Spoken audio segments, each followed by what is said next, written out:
Yan, what's up dribblers at mga ka-shooters, kamusta? Kamusta po kayo? Hinebra San Miguel, tumabla na. At ito ang sinabi dyan ni Coach Tim Cone at Scottie Thompson matapos nga po ang kanyang maling pasa. Ito naging paliwanag ni Scottie Thompson. Pag-uusapan tatalakayin po natin yan. At dugout ng Talk 'N Text tropang Giga nasira. Bakit nga ba nasira? Tara, sama-sama po nating pag-usapan, talakayin sa video ito. Matapos po ako maglambing ng isang like, share, comment down below, and don't forget to subscribe and hit that notification bell button para lagi po tayong updated sa ating pong mga video at lahat po ng ating shoutout. Nasa dulong bahagi lang po ng video ito. Naitabla na nga po ng crowd favorite na Barangay Ginebra San Miguel ang serye laban sa Talk 'N Text tropang Giga sa isang mahigpit na bakbakan 71-70. Sa panalo nga po ng Barangay Ginebra San Miguel sa Game 2 ng kanilang Best of 7 Finals, maganda naging panimula ng Barangay Ginebra San Miguel sa unang quarter nang magtapos sila ng may 21 points at 15 lamang ang kanilang naitalaga sa Talk 'N Text tropang Giga at 6 na puntos na kalamangan. Bahagyang ikinagulat po yan ng kanilang head coach na si Coach Tim Cone. Narito po si Coach Tim Cone sa ulat ni Romel Puertes Jr. ng Inquirer.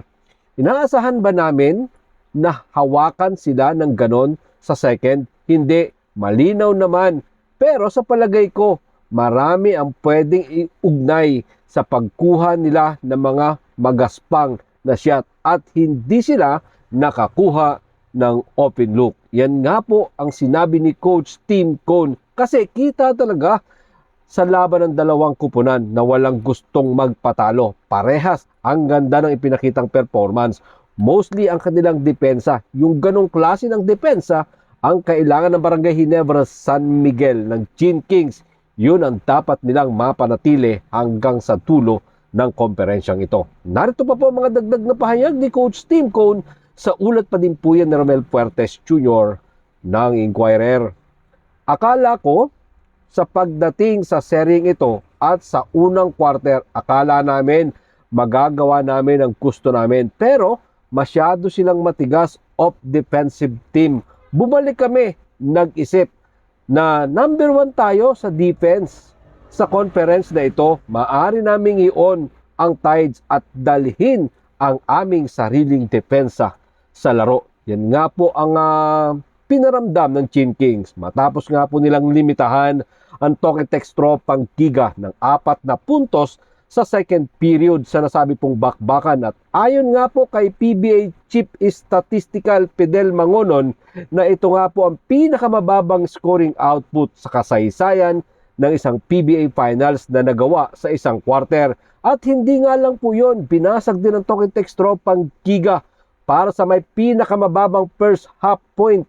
Ang kanila pong serye sa finals na ito, meron lamang po silang 19. At least, gumawa sila ng record. Yan ang maganda ron, gumawa ng record.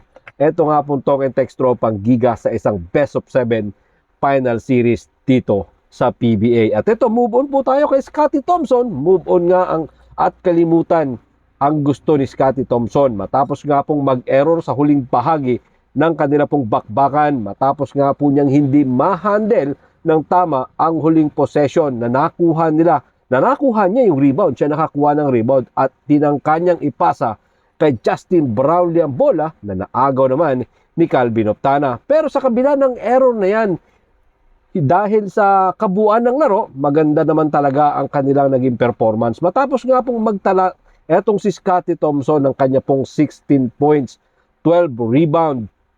Imagine, almost triple-double si Scottie Thompson, 7 assists, di ba? Almost close to triple-double performance. Pero matapos nga po ang maling pasa ni Scottie Thompson na nagresulta ng turnover, hindi naman nila pinabayaan ang kanilang depensa dahil yung nga po yung kanilang sinasabi, yung kanilang tatag ng depensa. Matapos nilang pigilan si Rondae Hollis Jefferson na makatira pa at sana ng winning basket, mga shooters, no? Pero sapat na po yan para itakas ng Barangay Ginebra San Miguel ang manipis na 71-70 na panalo. Narito po pakinggan natin ang pahayag ni Scottie Thompson sa ulat ni Ruben Terrado ng Spin.ph. Nakita ko kasi na 3 silang nandun. Tapos, napunta sa akin ang depensa. Lapses, bad decision making for me. It's take that I own ko yun. Pero masaya si Scottie Thompson sa kabuuan ng laro dahil nalimitahan daw nila ang Talk and Text Tropang Giga sa 4 na puntos sa second period matapos nga pong magtala ng 19 points kasi matapos ang unang quarter meron lamang nga pong 15 points. Ito pong Talk and Text Tropang Giga. Pero para sa akin as coach, no, good intention yung ginawa ni Scottie Thompson kasi if may tawid niya kay Justin Brownlee ang pasa, mas maganda kasi mas malayo si Justin Brownlee at mas mauubos nila ang oras. May isa pa pong option si Scottie Thompson, nasa gilid niya, etong si RJ Barrientos, pero hindi na ibigay. But then again, panalo na sila, tapos na ang Game 2. Kaya sabi nga po ni Scottie Thompson, move on. Tingnan natin sa Game 3, narito po ang huling bahagi na naging pahayag ni Scottie Thompson, sa ulat pa din po yan ni Ruben Tirado ng Spin.ph. Gusto kong mag-move on ngayon at maging handa sa Game 3 kasi magiging mahirap yon. Those lapses na nangyari sa game namin ngayon, I'll be mindful and be better ang mag-improve sa game sa susunod na Game 3. Yan nga po ang mga sinabi ni Scottie Thompson. So tingnan natin kung masusustain ba ng Barangay Ginebra San Miguel ang kanilang matibay, matikas na depensa pagpasok ng Game 3. Eto, mga shooters, matapos nga po ang laro ng Barangay Ginebra San Miguel at ng Talk and Text Tropang Giga. Matapos matalo, ito nga pong Talk and Text Tropang Giga, iniwan nilang may damage ang kanilang dugout sa loob ng Mall of Asia Arena. Sa ngayon, wala pa pong statement ang management ng Mall of Asia Arena on that matter and no confirmation yet as well mula po sa Talk and Text Tropang Giga, sa team ng Talk and Text Tropang Giga. Pero may mga video na may mga pinagsisipa nga po itong si Poy Eram habang naglalakad. But then again, it's remain unclear who was behind the damage. Yan lang po muna mga shooters ang ating pong patikim patungkol po dito sa usaping ito. Dahil alam naman natin, may lalabas at lalabas na dahil lumabas na nga po ito sa Spin, lumabas na ito sa lahat ng mga balita, mga shooters. Kaya alam natin, may lalabas at lalabas ang katotohanan patungkol po sa damage na nangyari sa loob ng dugout ng Talk and Text Tropang Giga. Maraming salamat po sa inyong panonood. Ano naman po ang inyong maging opinion? Diyan po natin yan pag-usapan sa comment section. Ingat and God bless everyone.